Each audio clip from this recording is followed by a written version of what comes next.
My parents sold my apartment for my sister's $100K wedding and didn't even tell me. I'll never forget the moment I found out.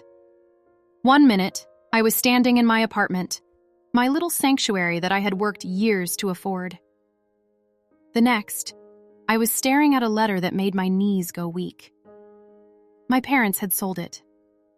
Not rented, not refinanced, sold. And the reason? To fund my sister's $100,000 wedding. I couldn't even breathe. My heart hammered in my chest, and the walls around me, the ones I painted myself, the ones I cried in, the ones I called home, suddenly felt like they weren't mine anymore. My parents had done it behind my back, without a single word to me. That was the moment everything changed. But before I tell you how I lost it all, let me introduce myself. Hi, I'm Emily. I'm 27 years old, living in Boston, and until recently, I thought I had my life figured out. I work as a graphic designer. Nothing too glamorous, but it pays the bills and gives me the freedom to create. For years, I saved every extra dollar, skipping vacations, secondhand shopping, eating ramen when I had to, all for one dream: to own my own apartment. When I finally signed those papers, I cried in the parking lot of the real estate office. It wasn't just an apartment to me. It was proof that I could stand on my own 2 feet. Proof that all the sacrifices I made were worth it. I remember sleeping on the floor my first night, staring at the ceiling and whispering, "This is mine." Slowly, piece by piece, I turned that empty space into a home filled with warmth, laughter, and independence. And honestly, I thought my family would be proud of me. If you've ever worked hard for something you love, you'll feel this with me.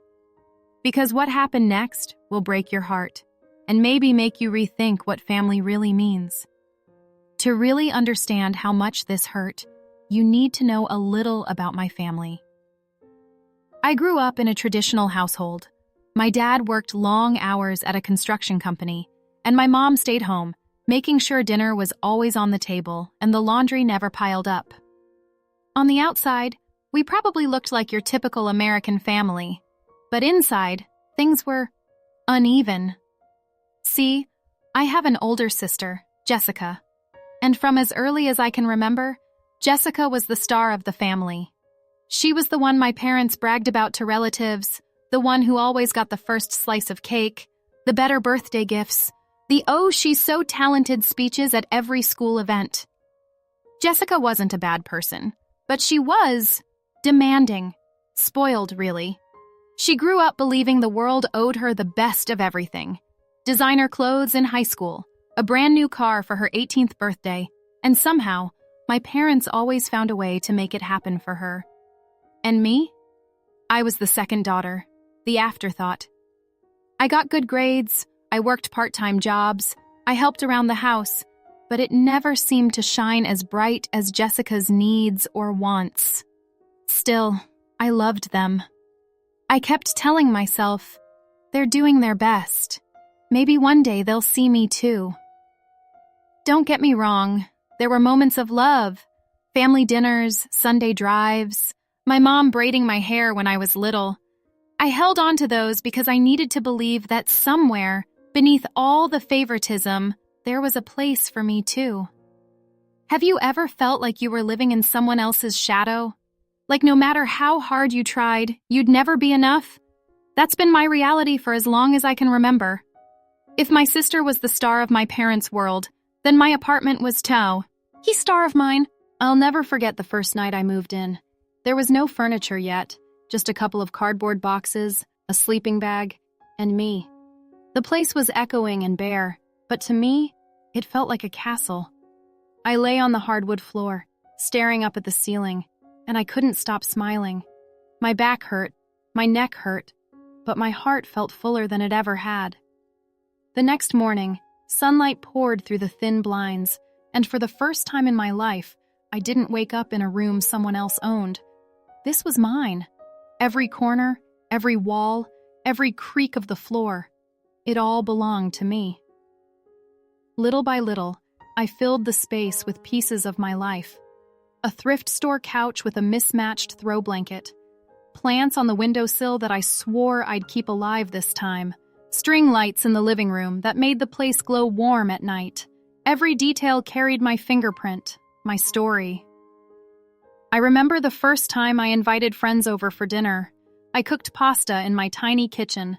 We squeezed around the secondhand dining table I found online, and we laughed until midnight. It wasn't fancy, but it was mine. And in those moments, I felt like the richest woman in the world. This apartment wasn't just walls and a roof. It was my independence, my proof that I could stand on my own 2 feet without anyone handing me things on a silver platter.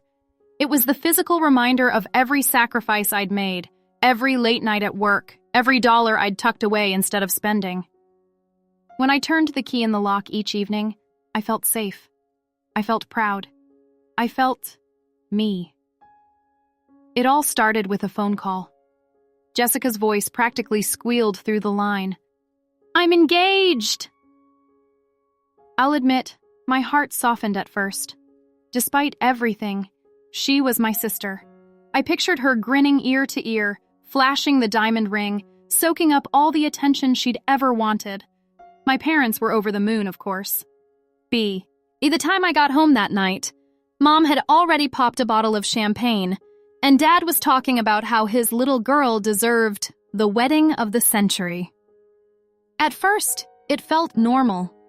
Family dinners filled with talk of flower arrangements, bridesmaids, and venues. But then Jessica dropped the real bomb. She didn't just want a wedding, she wanted the wedding. A full-blown luxury event, straight out of some glossy magazine. The kind you see in New York or California, with chandeliers hanging from the ceiling, a designer gown, a live band, and a 5-course dinner for hundreds of guests. The number? $100,000. I nearly choked on my drink when I heard it, but my parents just nodded, like it was perfectly reasonable. I kept telling myself, they'll figure it out, they always do. My dad had savings, my mom was good with budgets, maybe they'd cut corners somewhere, maybe they'd take out a loan. It wasn't my business, right? Still, something felt different. They started avoiding certain conversations with me. If I brought up my apartment, they got quiet. If I asked about their plans for paying, they changed the subject.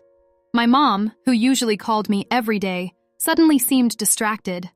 Dad wouldn't look me in the eye during dinner. I brushed it off at first, thinking they were just stressed about the wedding, but deep down, that little knot in my stomach told me something was off. It happened on a Thursday. I came home from work, dropped my bag on the couch, and saw a thick envelope wedged under my door. At first, I thought it was junk mail, maybe a flyer or a bill. But when I opened it, my hands started to shake. It was a legal notice. I read the words once, then again, and again, hoping I'd misunderstood. But I hadn't. My apartment had been sold. Not rented out, not refinanced. Sold. My name, was right there on the documents, but it was buried beneath signatures I didn't remember giving. My parents' signatures. My parents had manipulated the paperwork. My chest tightened so hard I could barely breathe. My knees buckled, and I sank to the floor right there in the hallway, the letter trembling in my hands. "This can't be real," I whispered. My voice cracked, echoing in the empty apartment.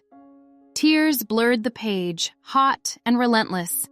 All the nights I spent working overtime, all the skipped vacations, the meals of instant noodles, the years of sacrifice.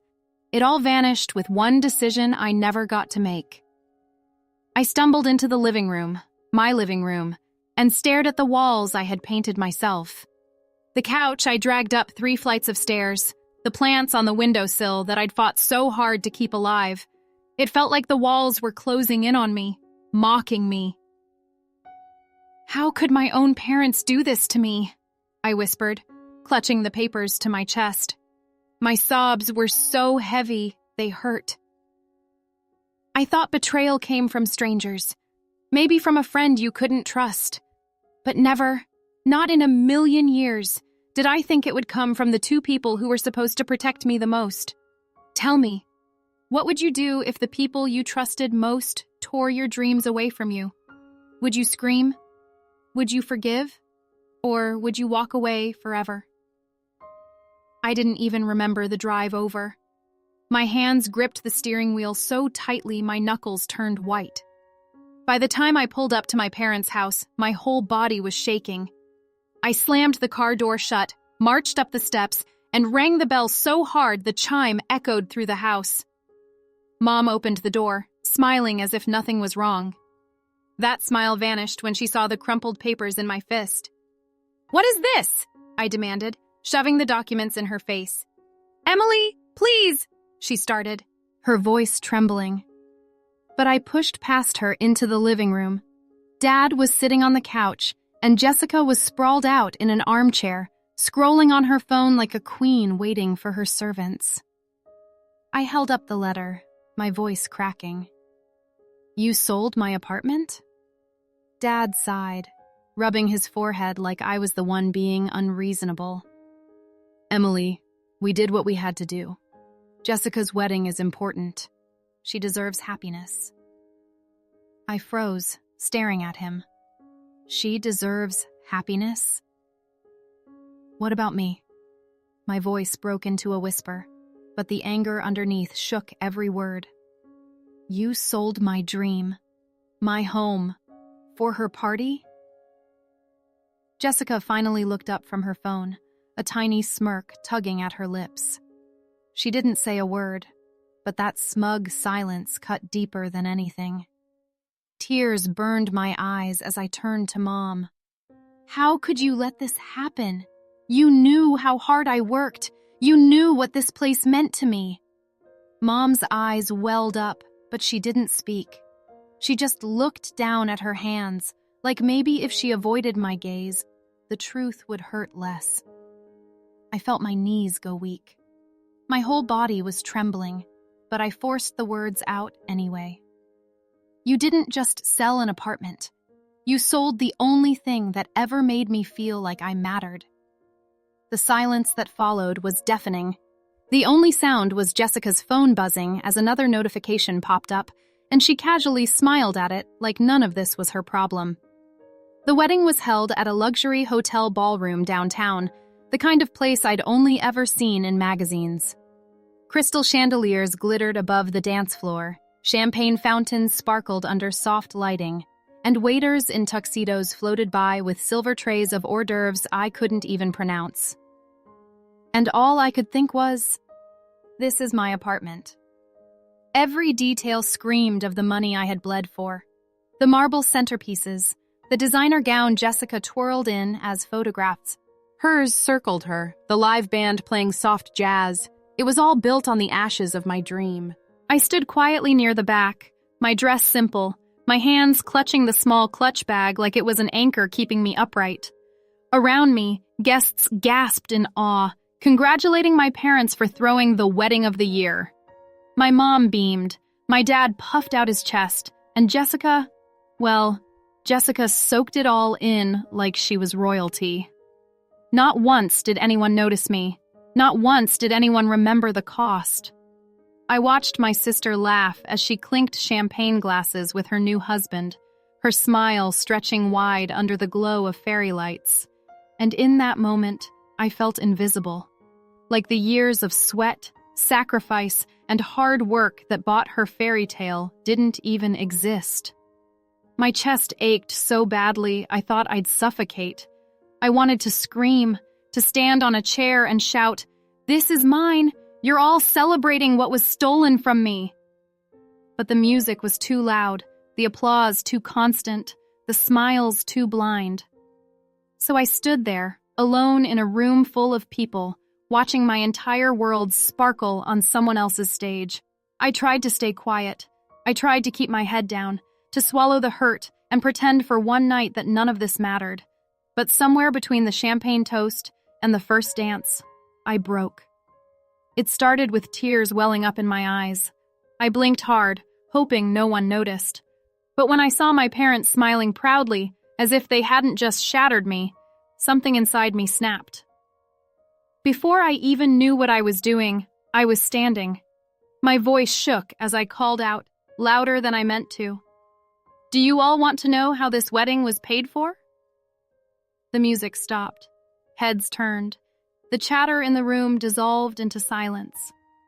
My heart pounded so hard I thought I might faint, but the words kept spilling out. "They sold my apartment," I said, my voice cracking. "The home I worked years for, the place I sacrificed everything to buy. They sold it behind my back to pay for this." Gasps echoed across the ballroom. Guests exchanged stunned glances. I saw whispers ripple through the tables like wildfire. My mom's face went pale. My dad's jaw tightened, but neither of them spoke. Jessica rolled her eyes, lifting her champagne glass. "Oh, come on, Emily," she scoffed, her voice dripping with entitlement. "It was just an apartment." Just an apartment. The words hit me like a slap. My chest burned as tears streamed down my face. "No, Jessica, it wasn't just an apartment. It was my life, my hard work, my independence, and you took it because you wanted chandeliers and champagne fountains." The room erupted. Aunts, uncles, family friends, they were all murmuring, some glaring at my parents, others shaking their heads at Jessica. The bride and groom, frozen in their spotlight, didn't look so perfect anymore. My parents sat there in shame, their faces drawn tight, while Jessica simply sipped her drink like none of this mattered. I stood there trembling, my heart shattering in pieces, realizing that this wasn't just a betrayal. It was the end of the illusion that my family would ever choose me. The night of the wedding ended in chaos, but for me, it ended in clarity.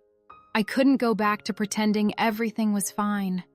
I couldn't go back to being the daughter who stayed quiet in the corner while my dreams were taken from me. So I left. For a while, I bounced between friends' couches, carrying my life in 2 suitcases and a cardboard box. Every night, I'd lie awake staring at unfamiliar ceilings, feeling the sting of betrayal over and over.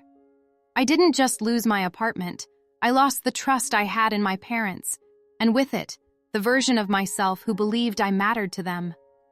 But then something shifted. My best friend Rachel sat me down one night with a cup of tea and said, "Em, you can either let this break you, or you can build something new out of it." The next day, I started looking for a place of my own again.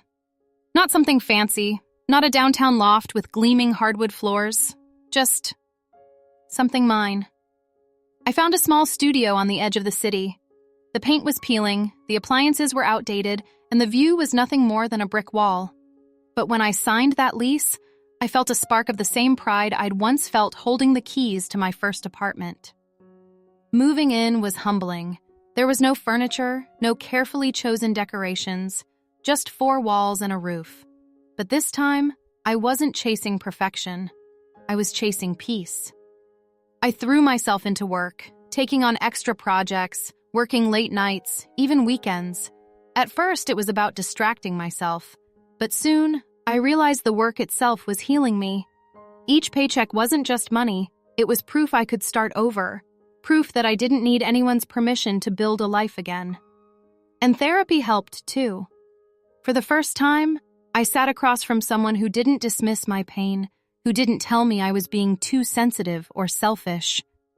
My therapist looked me in the eyes and said, "Emily, what happened to you was wrong, but it doesn't define you." Those words sat with me. I carried them into every late-night work session. Every moment I felt like crying in that tiny studio. Slowly, I began to understand something important. Home isn't walls or furniture, or even a dream apartment. Home is the space you create inside yourself. It's in the resilience that keeps you standing when life knocks you down. It's in the independence you feel when you know you can survive without anyone's approval. It's in the quiet moments when you choose peace over chaos. That tiny studio, with its cracked tiles and squeaky door, became more of a home to me than my old apartment ever was. Not because of what it looked like, but because of who I was becoming inside of it. For weeks after the wedding, I avoided my parents' calls. I wasn't ready to hear their voices, not when the sound alone would remind me of everything I lost. Every time the phone lit up with Mom or Dad, I felt a sharp ache in my chest, but I also felt something else. Strength. Because for the first time in my life, I wasn't rushing to make peace. I wasn't smoothing things over to keep the family harmony. I was choosing me. The day came when they showed up at my studio. My father looked tired, my mother's eyes red from crying. "Emily," she whispered, "please, we didn't mean to hurt you like this. We just wanted to give your sister the best start." Her words cut deep, because they were the same excuse they had always given. Everything was always about my sister, her dreams, her needs, her future. And mine? Mine were sacrifices on the altar of their favoritism. I took a deep breath, my voice trembling but steady enough to say what I had never dared before. "I love you both, but love without respect is just pain. You betrayed me. You took my hard work, my future, and handed it away like it was nothing. I can't be part of this family until you truly see me, until you understand that I matter too." My father reached for me, his voice breaking. "Please, Emily, we're still your parents." Tears blurred my vision, but I didn't step forward. I shook my head. "And I'll always be your daughter. But being your daughter doesn't mean I have to destroy myself to stay close. Not anymore." They stood there, stunned. My mother cried harder. My father's hand fell back to his side, and I closed the door softly. Not in anger, but in finality. That was the day I cut the ties. Not forever, not out of hate, but out of survival. I still carry the ache of that choice. Blood ties don't vanish overnight. Sometimes I lie awake wondering if I did the right thing. But then I remember how it felt at the wedding, how invisible, how disposable I felt in front of my own family. And I remind myself, choosing self-respect isn't cruel. It's necessary. Would you forgive your family if they betrayed you like this? Or would you walk away to protect your peace? Betrayal has a way of breaking you in places you didn't even know could crack. For weeks, I carried the weight of what my parents had done like a stone in my chest. But little by little, I started to breathe again. I found comfort in the simplest things: morning coffee at the cafe down the street, laughter echoing through my friend's tiny apartment, the quiet peace of journaling late at night. I poured myself into my job, took on new projects, and felt pride again, not from owning four walls, but from rebuilding myself, piece by piece. And something surprising happened. Freedom started to feel good. Not the kind of freedom I thought I had when I bought my apartment, but a deeper one. The freedom of knowing my worth. The freedom of saying no. The freedom of choosing peace over pain. Sometimes, when I walk past beautifully lit apartments at night, I feel a pang. But then I smile. Because they sold my apartment, yes. But they couldn't sell me. They couldn't sell my determination, my independence, my soul. And who knows? Maybe one day, love will walk into my life when I least expect it. Maybe I'll have a partner who values me, not what I can give up. But for now, I've learned that being whole on my own is more than enough. They sold my apartment, but they couldn't sell my soul. If you were in my shoes, what choice would you make? Family or freedom? Thank you for listening to my story. If this touched your heart, don't forget to subscribe to the channel for more real, emotional stories that stay with you. Your support means the world, and together we can keep sharing voices that deserve to be heard.